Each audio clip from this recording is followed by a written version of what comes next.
ओ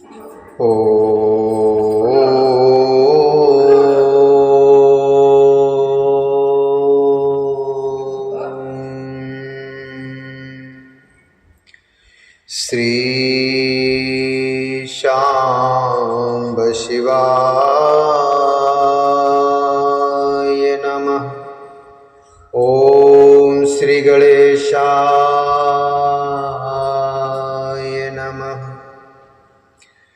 श्री शिवाय नमस्तुभ्यं। श्री शिवाय नमस्तुभ्यं। श्री शिवाय नमस्तुभ्यं।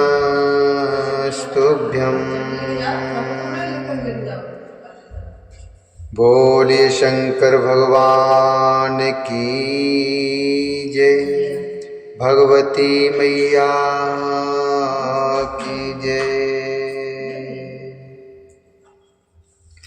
श्री शिव महापुराण के अंतर्गत रुद्र संहिता, जो कि द्वितीय संहिता है, और इसके खंड शती खंड के अध्याय 27वें में आज हम प्रवेश करेंगे, और जिसमें वर्णन है दक्ष प्रजापति द्वारा महान यज्ञ का प्रारंभ।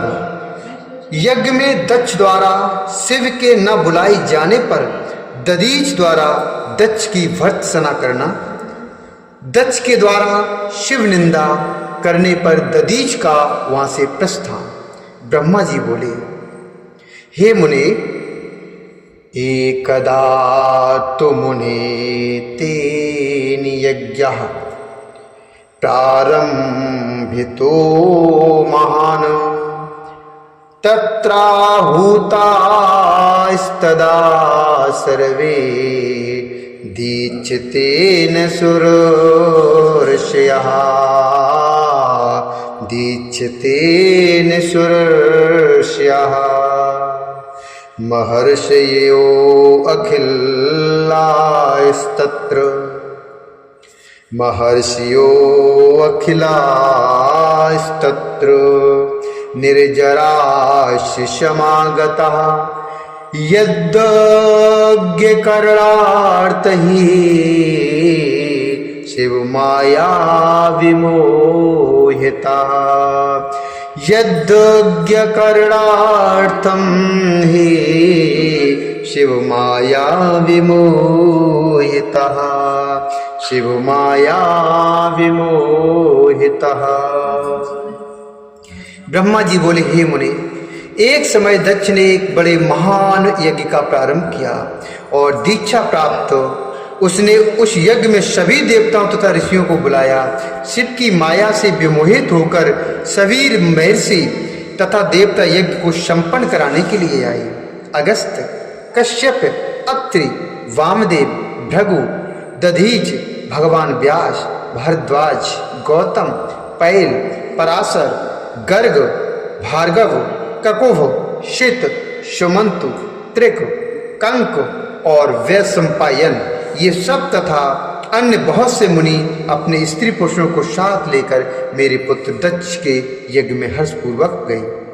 इनके अतिरिक्त समस्त देवगण, महान अभिदयशाली लोकपालगण और सभी उपदेवता अपनी उपकारक सैन्य शक्ति के साथ वहां आए थे। दक्ष ने प्रार्थना करके पुत्र परिवार और मूर्तिमान वेदों सहित मुझ विश्वसृष्टा ब्रह्मा को भी सत्यलोक से बुलवाया था। इसी तरह भांति भांति से सादर प्रार्थना करके वैकुंठ लोक से पार्षदों और परिवार सहित भगवान विष्णु भी उस यज्ञ में बुलाए गए थे। इसी प्रकार अन्य लोग भी विमोहित होकर दक्ष के यज्ञ में आए और दुरात्मा दक्ष ने उन सबका बड़ा सत्कार किया। विश्वकर्मा के द्वारा बनाए गए अत्यंत दीप्तमान विशाल बहुमूल्य तथा दिव्य भवन दक्ष ने उन्हें ठहरने के लिए दिए थे। उन भवनों में मेरे तथा विष्णु के साथ वे सभी देव महर्षिगण दक्ष से यथा योग्य सम्मानित हो अपने अपने स्थानों पर स्थित होकर बैठ गए और वहां पर बैठकर स्थिर होकर शोभित होने लगे। उस समय कनखल नामक तीर्थ में आरंभ हुए उस महायज्ञ में दक्ष ने भृगु आदि तपोधनों को ऋत्विज तपोधनों को ऋत्विज बनाया। संपूर्ण मरुदगणों के साथ स्वयं भगवान विष्णु इस यज्ञ के अधिष्ठाता बने और मैं वेदत्रयी की विधि को बताने वाला ब्रह्मा बना। इसी तरह संपूर्ण दिक्पाल अपने आयुधों और परिवारों के साथ द्वारपाल एवं रक्षक बने थे। वे सदा कौतूहल पैदा करते थे। स्वयं यज्ञदेव सुंदर रूप धारण करके उनके यज्ञ में उस समय उपस्थित थे और बड़े बड़े श्रेष्ठ मुनि लोग स्वयं वेदों को धारण किए हुए थे। अग्नि ने भी उस यज्ञ महाउत्सव में शीघ्र ही हविष्य ग्रहण करने के लिए अपने हजारों रूप प्रकट किए थे। वहां 88,000 ऋत्विज एक साथ हवन करते थे। 64,000 देवर्षि उस यज्ञ में उद्गाता थे। अधर भी एवं होता भी उतने ही थे। नारद आदि देवर्षि और सप्तऋषि पृथक पृथक गाथा गान कर रहे थे। दक्ष ने अपने उस महायज्ञ में गंधर्वों, विद्याधरों, सिद्धों, सभी आदित्यों और उनके गणों, यज्ञों एवं नागलोक में विचरण करने वाले समस्त नागों का भी बहुत बड़ी संख्या में वर्ण किया था। ब्रह्मर्षि, देवर्षि, राजर्षि के समुदाय और अपने मित्रों, मंत्रियों तथा सेनाओं के साथ अनेक राजा भी वहां आए हुए थे। यजमान दक्ष ने उस यज्ञ में वसुवाद समस्त गण देवताओं का भी वर्ण किया था। कौतुक और मंगलाचार करके जब दक्ष ने यज्ञ की दीक्षा ली, जब उनके लिए कौतुक और मंगलाचार करके जब दक्ष ने यज्ञ की दीक्षा ली तथा जब उनके लिए बारंबार स्वस्तवाचन किया जाने लगा, तब वे अपनी पत्नी के साथ बड़ी शोभा पाने लगे। इतना सब करने पर भी दुरात्मा दक्ष ने उस यज्ञ में भगवान शंभु को नहीं बुलाया। उनकी दृष्टि में कपालधारी होने के कारण वे निश्चय ही यज्ञ में भाग लेने योग्य नहीं थे। दोषदर्शी दक्ष ने कपाली की पत्नी होने के कारण अपनी प्रिय पुत्री सती को भी यज्ञ में नहीं बुलाया। इस प्रकार दक्ष के यज्ञ महोत्सव के आरंभ हो जाने पर यज्ञ मंडप में आए हुए सब ऋत्विज अपने अपने कार्य में संलग्न हो गए। इसी बीच वहां भगवान शंकर को उपस्थित न देखकर शिव भक्त दधीच का चित्त अत्यंत उद्गिन हो उठा और वे कहने लगे। दधीच बोले, हे प्रमुख देवताओं तथा महर्षियों, सर्वे शृणुतु मद वाक्यम देवर्षि प्रमुखा मुदा कस्माने वागतः शंभुर इसमें यज्ञ महोत्सवी। दधीच बोले, हे प्रमुख देवताओं तथा महर्षियों, आप सब लोग प्रसन्नता पूर्वक मेरी बात सुने। इस यज्ञ महोत्सव में भगवान शंकर क्यों नहीं आए? यद्यपि वे देवेश्वर बड़े बड़े मुनि और लोकपाल यहाँ आए हुए हैं, तथापि उन पिनाकधारी महात्मा शंकर के बिना यह यज्ञ अधिक शोभा नहीं पा रहा है। बड़े बड़े विद्वान कहते हैं कि मंगलमय भगवान शिव जी की कृपा दृष्टि से ही समस्त मंगल कार्य संपन्न हो जाते हैं। जिनका ऐसा प्रभाव है, वे प्राण पुरुष वृषभ ध्वजा परमेश्वर श्री नीलकंठ यहाँ क्यों नहीं दिखाई दे रहे हैं? हे दक्ष, जिनके संपर्क में आने पर अथवा जिनके स्वीकार कर लेने पर मंगल भी मंगल हो जाते हैं तथा जिनके 15 नेत्रों से देखे जाने पर बड़े से बड़े मंगल तत्काल हो जाते हैं, उनका इस यज्ञ में पदार्पण होना अत्यंत आवश्यक है। इसलिए तुम्हें स्वयं ही परमेश्वर शिव जी को यहाँ बुलाना चाहिए, अथवा ब्रह्मा, प्रभावशाली भगवान विष्णु, इंद्र, लोकपालों, ब्राह्मण और सिद्धों की सहायता से सर्वथा प्रत्ययन करके इस समय यज्ञ की पूर्ति के लिए उन भगवान शंकर को यहाँ ले आना चाहिए। आप सब लोग उस स्थान पर जाएं जहाँ महेश्वर देव विराजमान हैं। वहां से दक्ष नंदिनी सती के साथ भगवान शंभु को यहाँ तुरंत ले आए। हे देवेश्वरों, जगदम्बा सहित उन परमात्मा शिव के यहाँ आ जाने से सब कुछ पवित्र हो जाएगा, जिनके स्मरण से तथा नाम लेने से सारा कार्य पुण्यमय बन जाता है। अतः पूर्ण प्रत्ययन करके उन भगवान वृषभ ध्वज को यहाँ ले आना चाहिए। भगवान शंकर के यहाँ आने पर यह यज्ञ पवित्र हो जाएगा, अन्यथा यह अपूर्ण ही रह जाएगा। यह मैं सत्य कह रहा हूँ। ब्रह्मा जी बोले, हे नारद, दधीच का यह वचन सुनकर दुष्ट बुद्धि वाले मूढ़ दक्ष हंसते हुए शीघ्र ही रोषपूर्वक कहने लगे, भगवान विष्णु संपूर्ण देवताओं के मूल हैं, जिनमें सनातन धर्म प्रतिष्ठित है। जब इन्हें मैंने सादर बुला लिया है, तब इस यज्ञ कर्म में क्या कमी हो सकती है? जिनमें वेद, यज्ञ और नाना प्रकार के कर्म प्रतिष्ठित हैं, वे भगवान विष्णु तो यहाँ आ ही गए हैं। लोक पितामह ब्रह्मा सप्तलोक से वेदों, उपनिषदों और विविध आगमों के साथ यहाँ आए हुए हैं।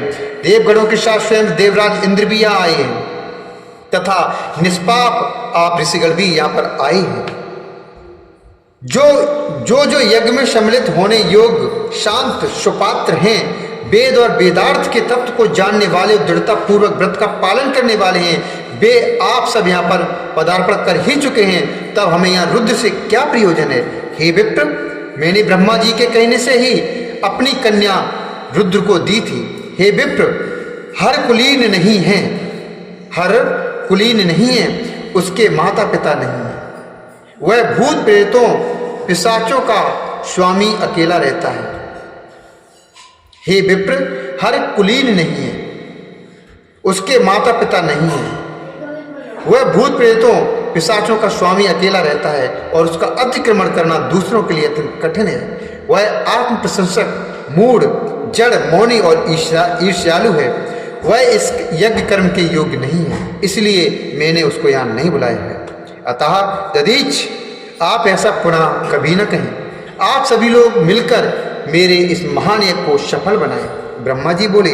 दक्ष की यह बात सुनकर दधीच सभी देवताओं तथा मुनियों को सुनाते हुए सारयुक्त वचन कहने लगे।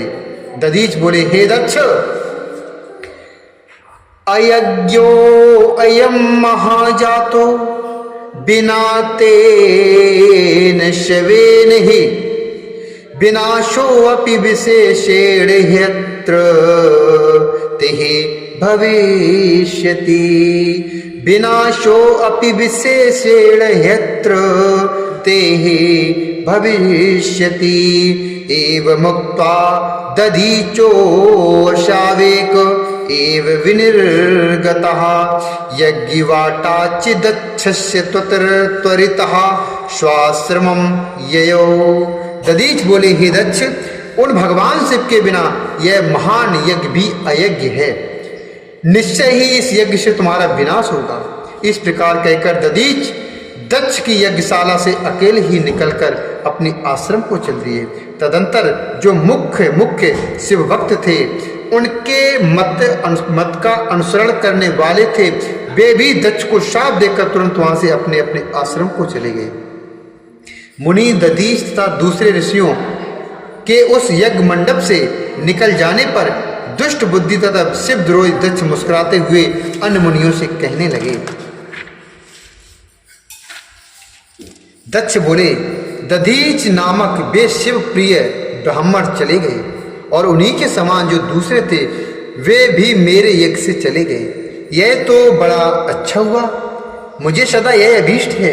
हे देवेश, हे देवता और हे मुनियों, मैं सत्य कह रहा हूँ, जो नष्ट बुद्धि वाले मूर्ख, मिथ्या भाषण में रत, खल, वेद बहिष्कृत और दुराचारी हैं, उन लोगों को यज्ञ कर्म में त्याग देना चाहिए। आप सभी लोग वेदवाद में परायण रहने वाले हैं, अतः विष्णुवाद सब देवता और ब्राह्मण मेरे इस यज्ञ को शीघ्र सफल बनाएं। ब्रह्मा जी बोले। उसकी यह बात सुनकर शिव की माया से मोहित हुए समस्त देवता और ऋषि उस यज्ञ में देवताओं का पूजन करने लगे। हे मुनीश्वर, इस प्रकार मैंने उस यज्ञ को दधीच द्वारा प्रदत्त शाप का वर्णन कर दिया। अब यज्ञ के विध्वंस की घटना भी बता रहा हूँ और उसे आदर पूर्वक सुनिए। इस श्री श्री महापुराणे द्वितीयायाम रुद्र संहितायाम द्वितीय शती खंडे यज्ञ प्रारंभो नाम सप्तविंशोऽध्याय। इस प्रकार श्री शिव महापुराण के अंतर्गत द्वितीय रुद्र संहिता के द्वितीय शती खंड में यज्ञ का प्रारंभ नामक 27वां अध्याय पूर्ण हुआ। बोलिए शंकर भगवान की जय। श्री हरिनारायण भगवान की